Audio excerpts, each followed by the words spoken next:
Muito boa noite a todos. As minhas habituais saudações. Está muito alto, Pedro. As minhas habituais saudações aos espíritos encarnados e desencarnados aqui presentes. Um abraço fraterno para todos. E hoje vou falar sobre um tema que é envolto de muito mistério, de muitas dúvidas, é envolto de muitas incertezas, às vezes alguns comentários com falta de fundamento, digamos assim, científico e neste caso espiritual, que é a cremação. Um dos destinos que nós podemos dar ao nosso corpo depois de partirmos para regressarmos à pátria espiritual. A cremação vem do latim cremare, que significa incinerar ou queimar.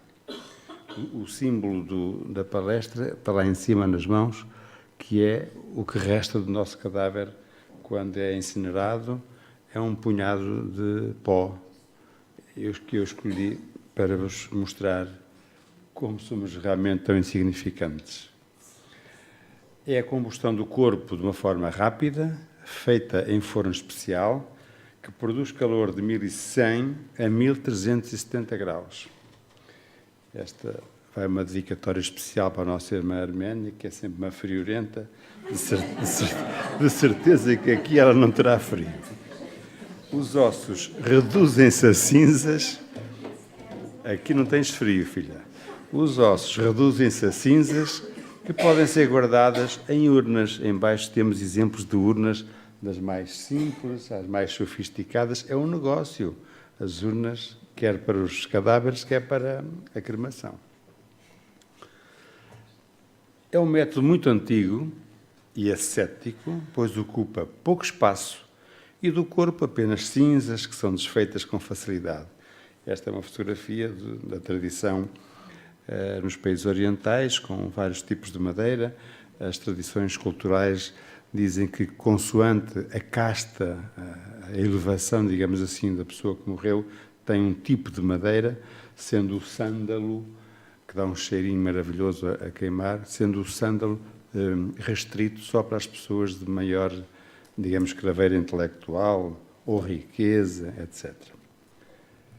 Por outro lado, inumar quer dizer sepultar ou enterrar. É o que nós fazemos habitualmente no Ocidente, onde enterramos o caixão, fazemos a cova, enterramos o caixão.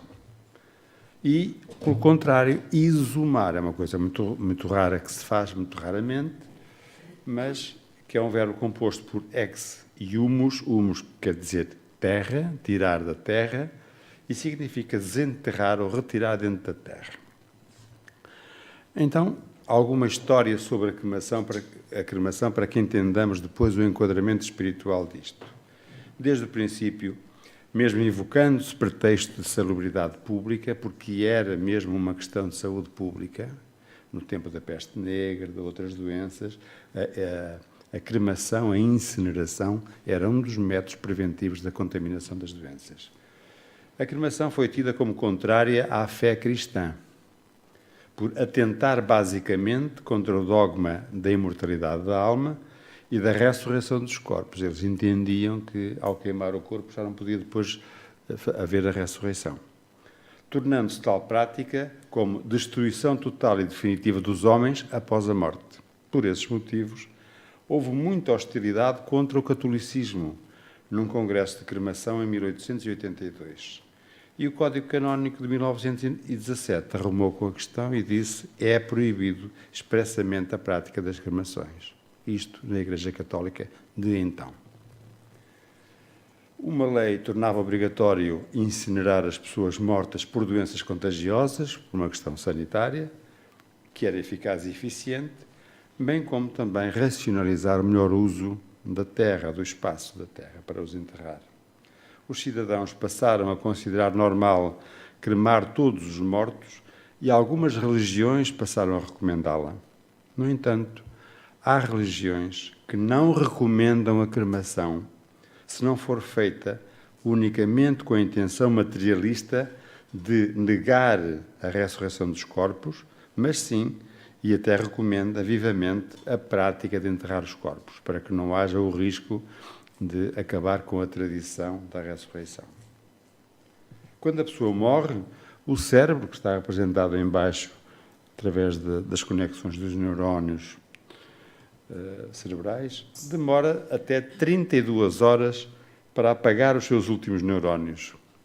Se virem no YouTube O Desencarne de Dimas, que é um filmezinho com meia dúzia de minutos, está lá muito bem descrito pela equipa espiritual de assistência quando faz o desligamento do nosso corpo físico, do corpo perispiritual.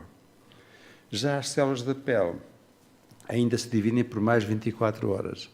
É por isso que há pessoas e há histórias e lendas que se contam de que os mortos, depois de morrerem, ainda lhes crescem as unhas, ainda lhes cresce o cabelo.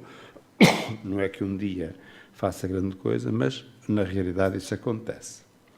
Para além de outras coisas que podem acontecer a nível muscular, espasmos dos esfíncteres, etc, etc. E, portanto, a pessoa pode aparecer com urina, pode aparecer com fezes, e as pessoas pensam que ainda estão enterradas vivas ou que estão no caixão vivas, mas não, faz parte do esfíncter a desligar. Será que é nisso que se baseia o costume espírita de esperar 72 horas antes de cremar o corpo? Já vamos ver o que é que isto tem a ver com a parte espiritual. Nessas civilizações, como a cremação era considerada um destino nobre aos mortos, o sepultamento por inumação ou entumulamento era reservado aos criminosos, aos assassinos, aos suicidas e aos fulminados por raios, considerado na altura uma maldição de Júpiter. As crianças falecidas, mesmo antes de nascerem os dentes, também eram enterradas. E eu procurei, mas não consegui encontrar a justificação porque é que era antes de nascer os dentes. Não consegui encontrar, mas é curioso que vários autores falam nisso. Então, mais um exemplo de uma cremação lá para o Oriente. E no Japão, ela foi adotada como advento do budismo, 552 anos depois de Cristo, como ideia importada da China. E como em outras localidades, ela foi aceita primeiramente pela aristocracia e a seguir pelo povo. Vejam a subida no gráfico da população do Japão e, incentivados pela falta de lugares para sepultamento, pois o Japão possuía pouquíssimo espaço territorial, os japoneses incrementaram a prática da cremação. Agora lembrei-me de Hong Kong, em que se diz que a cama está sempre quente. Porquê? Porque não há possibilidade das pessoas viverem todas ao mesmo tempo cá fora. Então, uns estão a dormir, os outros estão na rua. Os outros vão dormir, os outros vêm para a rua. Por isso é que a cama está sempre quente. Não há espaço físico para tantos milhões e milhões de pessoas. E o Japão, devido a essa quantidade de gente, que está ali na demografia do Japão, implementaram a cremação. Esse incremento da aceitação da ideia da cremação é observado em várias partes do mundo. Nos países nórdicos e em todos os países da Europa onde há sociedades de cremação, os crematórios são instalados nas áreas mais densamente povoadas e têm aumentado o número de cremações. Neste momento, a nível ocidental, a cremação está a ficar na moda, está a ficar chique. E desde que esteja chique, toda a gente quer ser cremado. O progresso foi ainda maior na Austrália e na Nova Zelândia, onde em cada caso as cremações já vão além de 30% das mortes. Então começamos com os ensinamentos espíritas. E Emmanuel, sempre o nosso querido Emmanuel, no livro Consolador, lá está. Na cremação é importante exercer a caridade com os cadáveres, adiando por mais horas o ato de destruição das vísceras materiais, pois que, de certo modo, existe sempre alguns ecos de sensibilidade entre o espírito desencarnado e o corpo, onde se extinguiu o tónus vital, aquela energia. Nas primeiras horas seguintes ao desenlace, em virtude dos fluidos orgânicos que ainda solicitam a alma para as sensações da existência material. Ele pede respeito pelo cadáver. E esse respeito é os dias que nós deveremos esperar. Então, por exemplo, no judaísmo, não há cremação. Vejam como é tão importante estas coisas nas diferentes religiões. Por exemplo, As leis judaicas não permitem que o corpo seja cremado. Qual é o pensamento deles? Tudo tem que voltar para a sua origem da mesma forma que a alma volta. Veio tudo inteiro, vai tudo inteiro.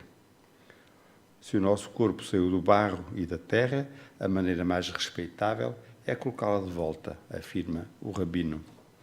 Eles fazem cerimónias junto do corpo e amigos, rezam salmos e parte do livro sagrado dos judeus, que é a Torá.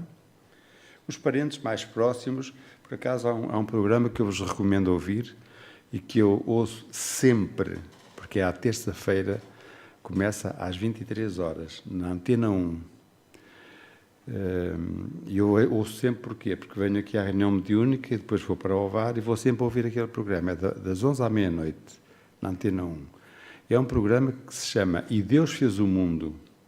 E é a discussão entre um católico, um judeu e um muçulmano sobre vários temas da religião.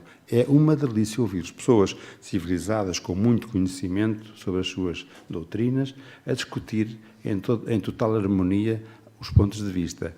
E sabem que mais? A maior parte dos temas eles são todos de acordo. É curioso.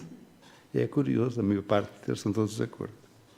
Durante a primeira semana, os parentes mais próximos não saem de casa, nem para trabalhar.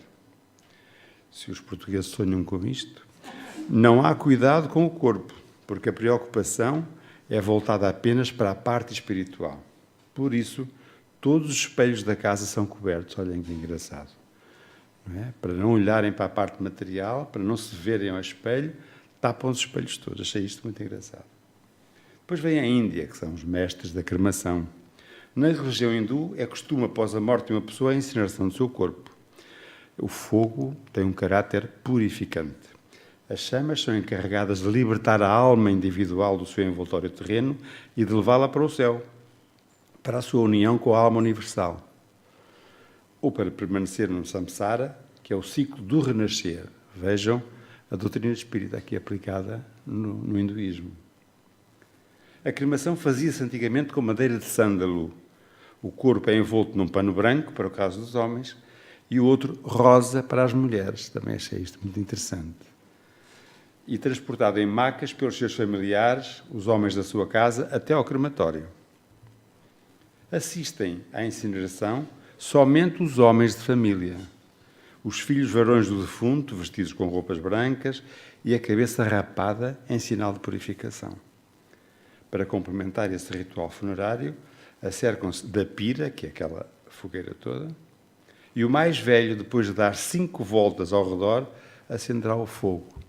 Também não consegui encontrar a justificação porque é que são 5 voltas. Mas eles já sabem.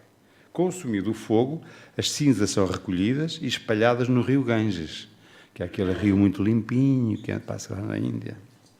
Ou em alguns dos rios também sagrados, ou guardadas por algum familiar e levadas em sua peregrinação até um deles para arremessá-las ali. Eu tenho muitos doentes que me perguntam onde é que devem pôr as cinzas, querem saber o que é que eu acho da cremação, se concordo com a cremação e o que é que eu ando fazer das cinzas, onde é que eu ando pôr as cinzas. Eu queria pôr debaixo da oliveira, eu queria pôr não sei aqui, queria espalhar no mar, queria fazer no jardim, queria pôr na campa do meu pai, aquelas coisas todas.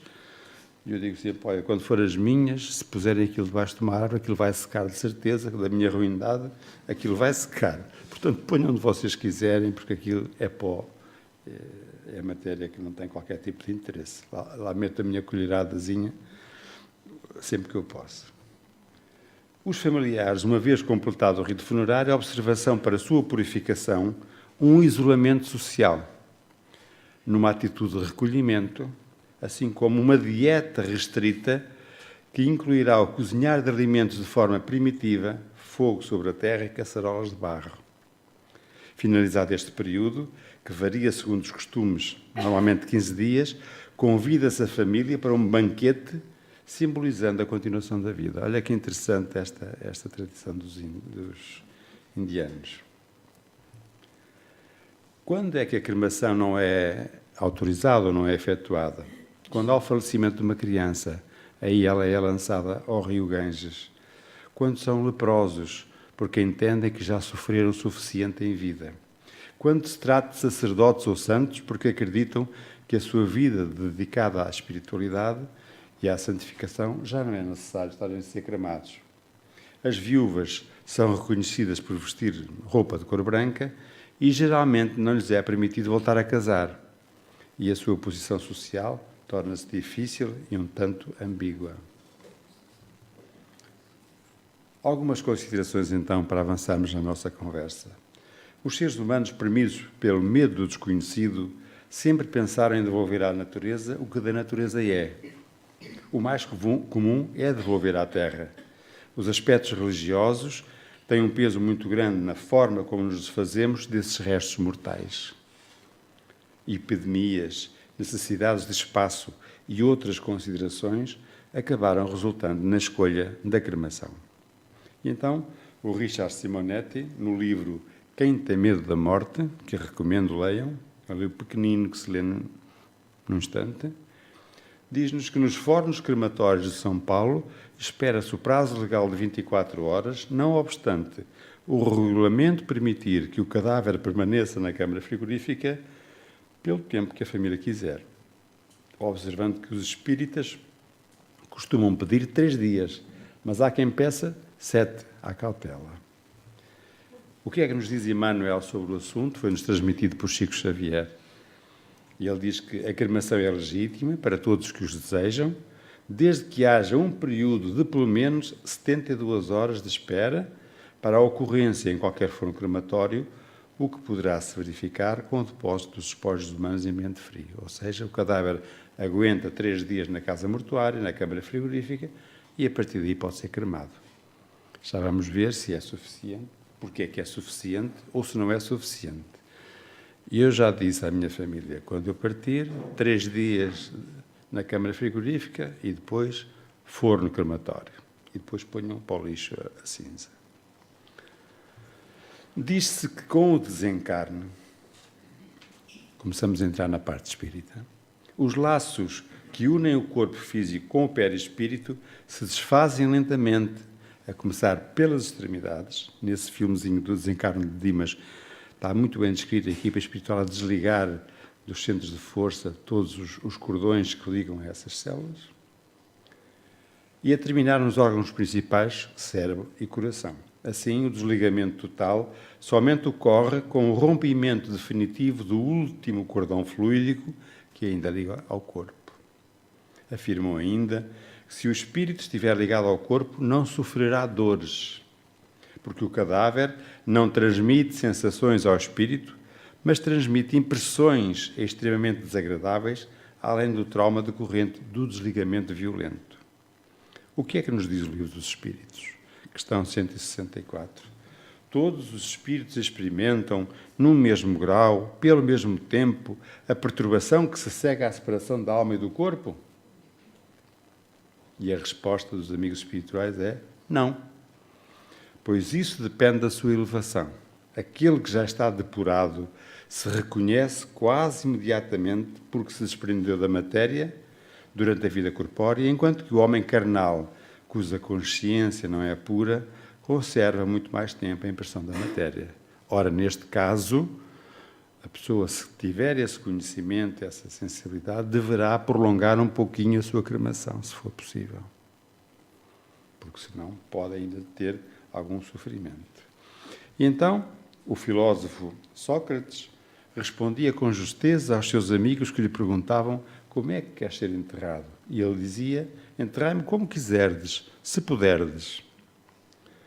E qual é a atitude perante a morte ou o morto dos espíritas? Quanto ao uso de velas, aquilo é um foguetório de velas à volta do caixão, para nós espíritas as velas não têm qualquer significado para o espírito.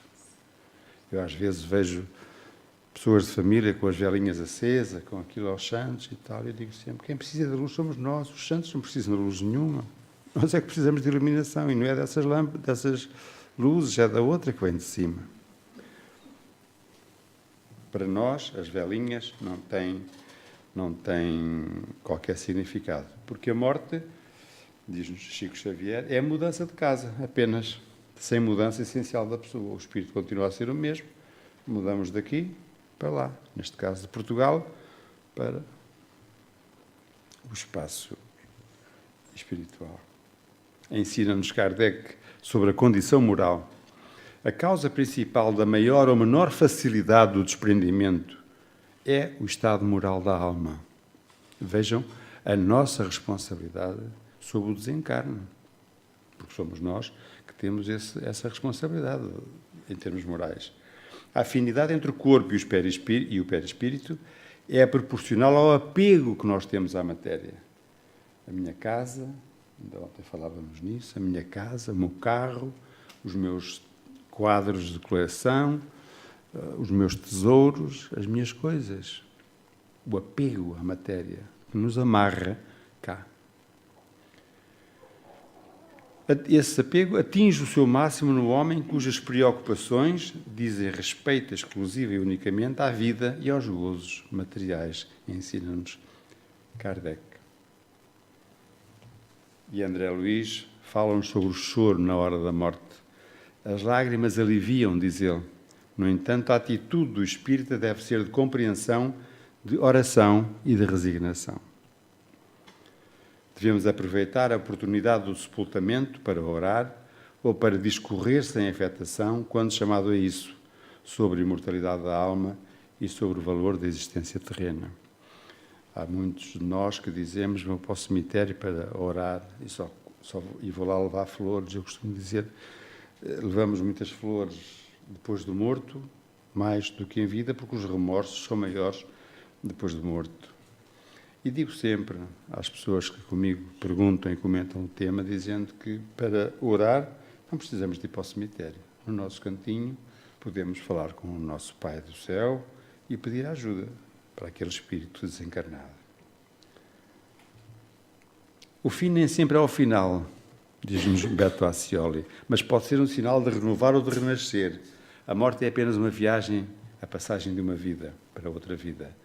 Pode não ser tão ruim assim, porque tudo tem um preço, porque todo recomeço vem sempre depois de um fim. Voltamos ao Evangelho, agora ao Evangelho segundo o Espiritismo, onde Kardec nos ensina: nada se faz sem um fim inteligente. E seja o que for que aconteça, tudo tem a sua razão de ser. Frequentemente, a morte prematura é um grande benefício que Deus concede àquele que se vai mais cedo e assim se preserva das misérias da vida ou das seduções que talvez acarretassem a perda. Temos de começar a entender que quando nos levam, quando partem os nossos filhos, os nossos netos, ou, enfim, pessoas mais jovens, que é sinal que foi um presente, foi uma bênção que o nosso Pai do Céu deu para essas pessoas. E não devemos ficar revoltados contra ele. Aquele que morre na flor dos anos, continua o Evangelho, não é vítima da fatalidade. Deus entende que não convém que ele permaneça mais tempo na terra. Em vez de nos queixarmos, regozijai-vos quando Deus lhe apraz retirar deste vale de misérias um dos seus filhos. Não será egoísmo desejarmos que ele aqui continuasse a sofrer conosco? Continuamos no Evangelho. Mães, sabeis que os vossos filhos bem-amados estão perto de vós. Assim estão muito perto. Os seus corpos fluídicos vos envolvem, seus pensamentos vos protegem, a lembrança que deles guardais os transporta de alegria.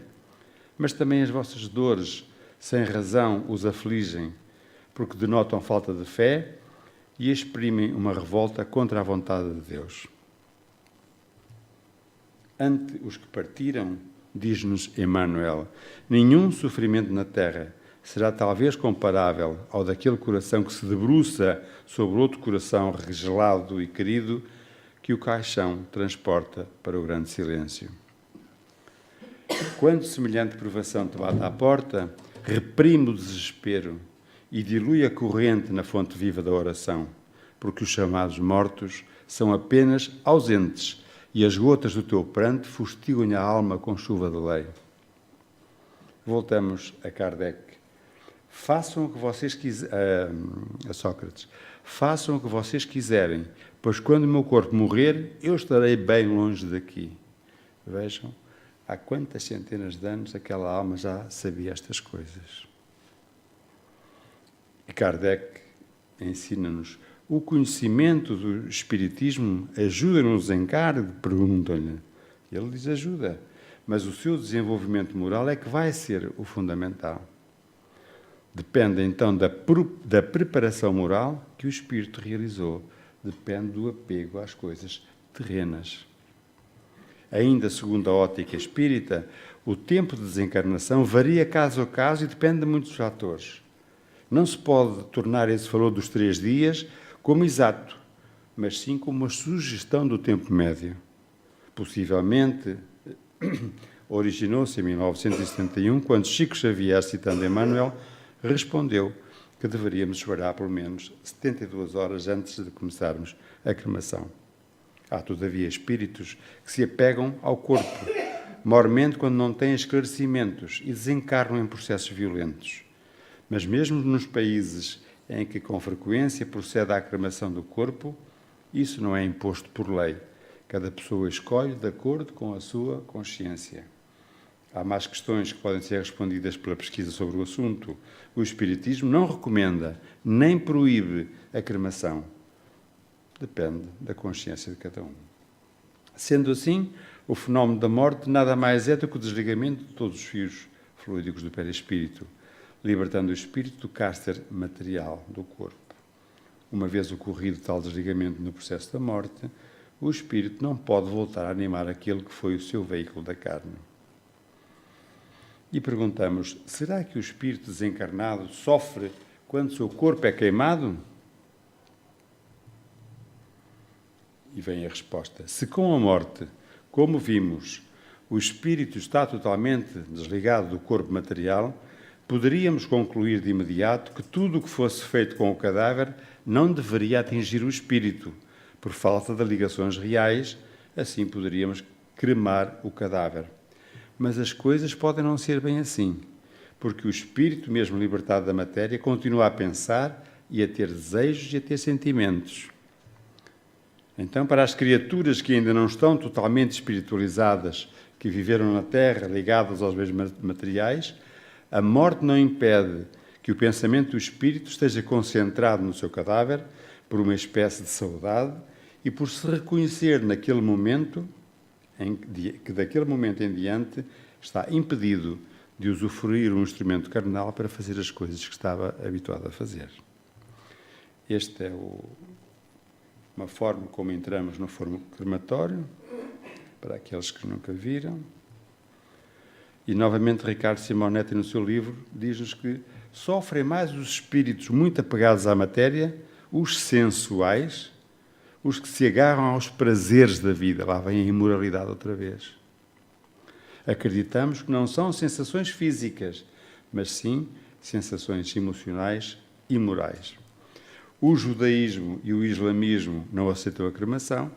Católicos, evangélicos e espíritas adotam a prática como um processo legítimo. Depende da consciência de cada um. O espiritismo não proíbe a cremação de cadáveres, mesmo porque nada é proibitivo no espiritismo, pois é uma doutrina de liberdade, mas, antes de tudo, uma doutrina de consciencialização. Recomenda, no entanto, cautela para aqueles que venham a adotar o procedimento da cremação de cadáveres em substituição da inumação, do enterro.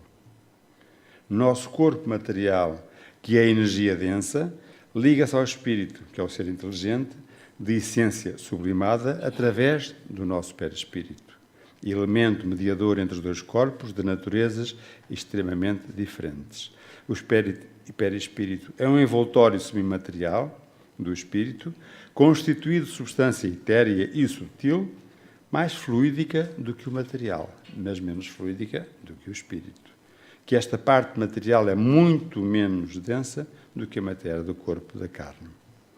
Para dar vida ao corpo carnal, o perispírito liga-se a ele, célula a célula, elemento a elemento, como se existissem feixes fluídicos de luz, estabelecendo a conexão celular material com o espírito. Assim sendo, tudo o que se passa no corpo material, o espírito toma conhecimento através dessa ligação e, no sentido inverso, todas as decisões, ordens, desejos, vontades e até sentimentos do espírito chegam às nossas células ou nelas se refletem através do mesmo canal fluídico. Sendo assim, o fenómeno da morte não é mais do que o desligamento de todos os fios fluídicos do perispírito, libertando o espírito da ligação ao corpo. Uma vez ocorrido tal desligamento no processo da morte, o espírito não vai voltar a animar o seu veículo da carne. Depois temos a morte encefálica, aquilo que se discute muito hoje em dia.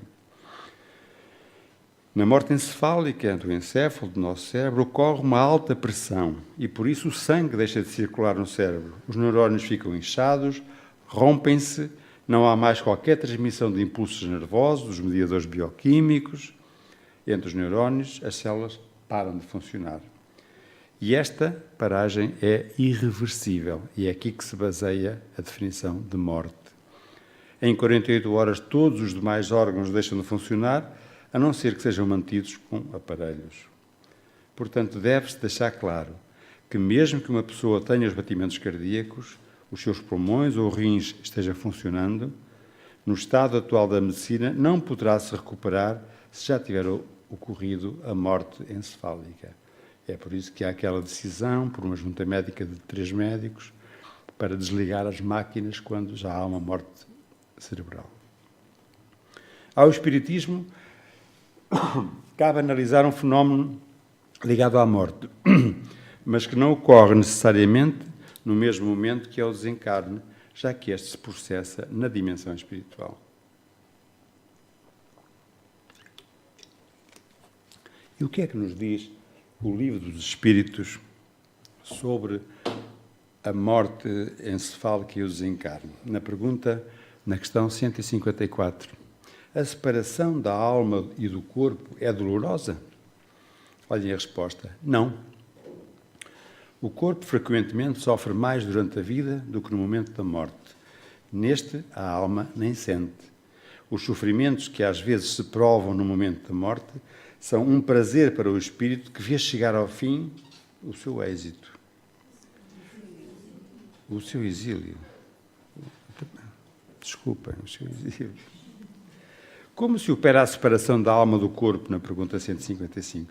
Desligando-se todos os liames, todos esses fiozinhos que se retinham, ela se desprende. E nova pergunta na 155A. A separação verifica-se instantaneamente no caso de uma transição brusca? Haverá uma linha divisória bem marcada entre a vida e a morte? E a resposta dos espíritos, não. A alma desprende-se gradualmente e não escapa como um pássaro cativo que fosse libertado da sua gaiola. Os dois estados se tocam e se confundem, de maneira que o espírito se desprende pouco a pouco dos seus liames. Estes se soltam e não se rompem.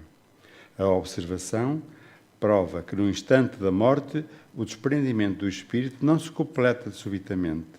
Ele se opera gradualmente com lentidão variável segundo os indivíduos. Para uns é rápido e pode dizer-se que o momento da morte é também o da libertação, que se verifica logo a seguir. Noutros, porém, sobretudo naqueles cuja vida foi toda material e sensual, o desprendimento é muito mais demorado, o que não implica a existência no corpo de nenhuma vitalidade, mas a simples persistência de uma afinidade entre o corpo e o espírito. Continua com aqueles sentimentos. É lógico, portanto, admitir que quanto mais o espírito estiver identificado com a matéria, mais sofrerá para separar-se dela. Por outro lado, a atividade intelectual e moral e a elevação dos pensamentos operam um começo do desprendimento, mesmo durante a vida corpórea, e quando a morte chega é quase instantânea. Analisando a perturbação espírita no momento da morte, Kardec, na questão 164, faz a seguinte pergunta: todos os espíritos experimentam, no mesmo grau e pelo mesmo tempo, a perturbação que se segue à separação da alma do corpo? Não, pois isso depende da sua elevação. Aquele que já está depurado se reconhece quase imediatamente porque se desprendeu da matéria durante a vida corpórea, enquanto que o homem carnal, cuja consciência não é pura, conserva por muito mais tempo a impressão da matéria. A duração da perturbação, do após-morte, é muito variável, pode ser de algumas horas, como de muitos meses e mesmo de muitos anos. Aproximamos-nos do fim. Nas mortes violentas, por suicídio, por acidente, ferimentos, etc., o espírito é surpreendido, espanta-se, não acredita que esteja morto e sustenta teimosamente que não morreu. É o caso do marido que chega a casa, morreu e que diz, e como não tem a noção da morte, chega a casa e diz: querida, voltei. Vê o seu corpo, sabe que é dele, mas não compreende que esteja separado. Surpreendido pela morte imprevista, o espírito fica aturdido com a brusca mudança que nele se opera. Para ele, a morte é ainda sinónimo de destruição, de aniquilamento. Ora, como ainda vê e escuta, pensa que não está morto. Morrer não é libertar-se facilmente, diz-nos o irmão X. Para quem varou a existência da terra entre abstinências e sacrifícios, a arte de dizer adeus é alguma coisa de felicidade, ansiosamente saboreada pelo espírito. Mas para o comum dos mortais, afeitos aos comes e bebes de cada dia, para os senhores da posse física, para os campeões do conforto material e para os exemplares felizes do prazer humano, na mocidade ou na madureza, a cadaverização não é serviço de algumas horas, vai demorar muito tempo. Demanda tempo, esforço, auxílio e boa vontade. Como é que está o espírito no momento da cremação?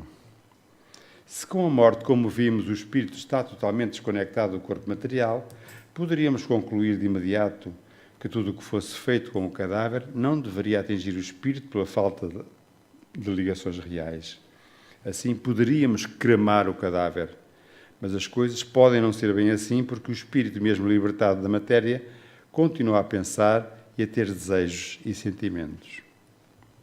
Para as criaturas ainda não totalmente espiritualizadas que viveram na Terra, apegadas aos bens materiais, a morte não impede que o pensamento do espírito esteja concentrado no seu cadáver por uma espécie de saudade, por se reconhecer daquele momento em diante, impedido de usufruir um instrumento carnal para fazer as coisas que estava habituado a fazer.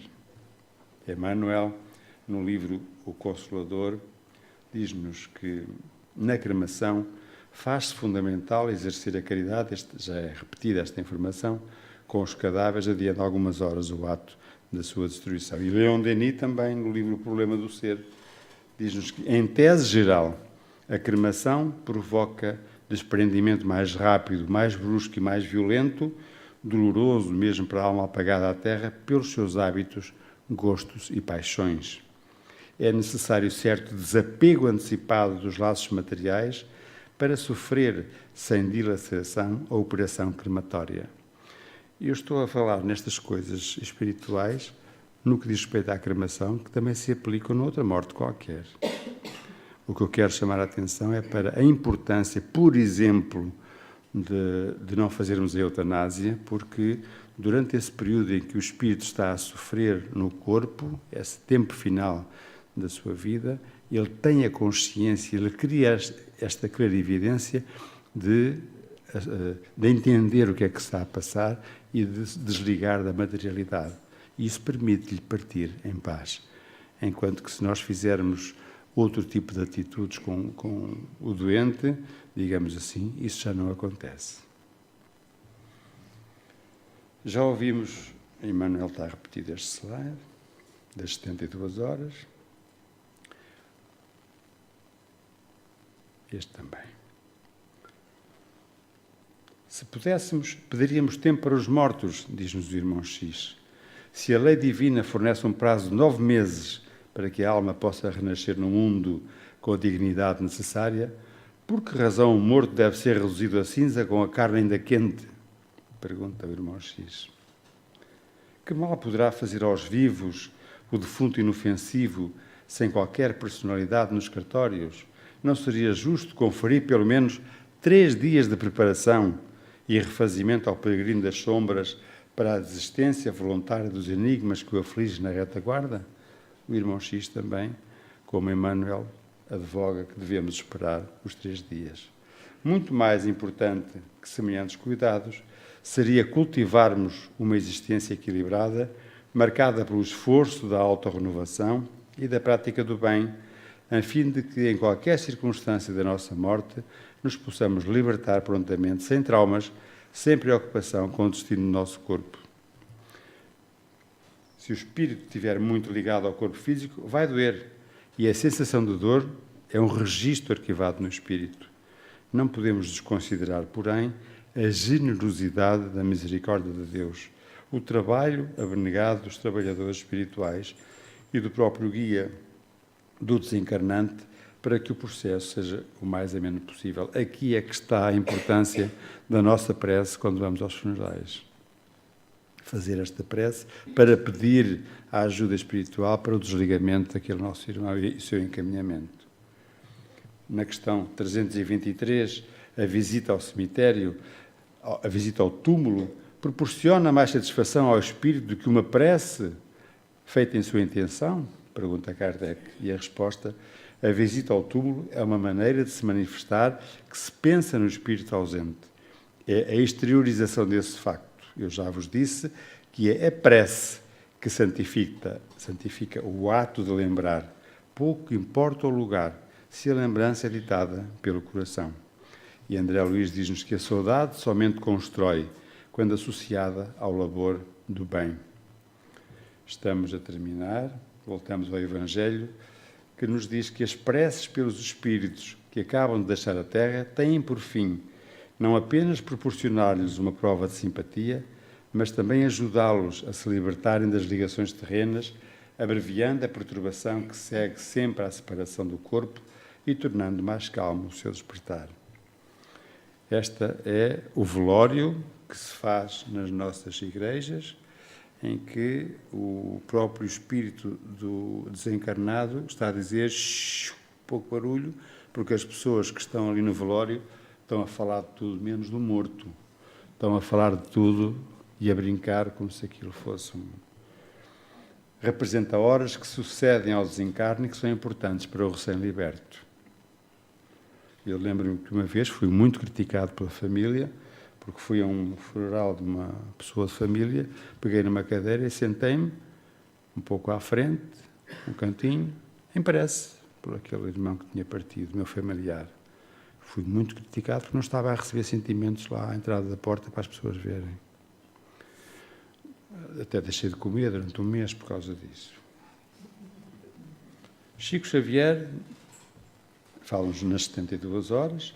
O medo da morte, em conclusão, ou o temor de que o corpo sofra com o fogo, não devem existir. Isto é que é muito importante. Não termos medo de morrer, ou até de ser cremados. Pelo conhecimento e o desapego às coisas materiais, aqui é que está a chave,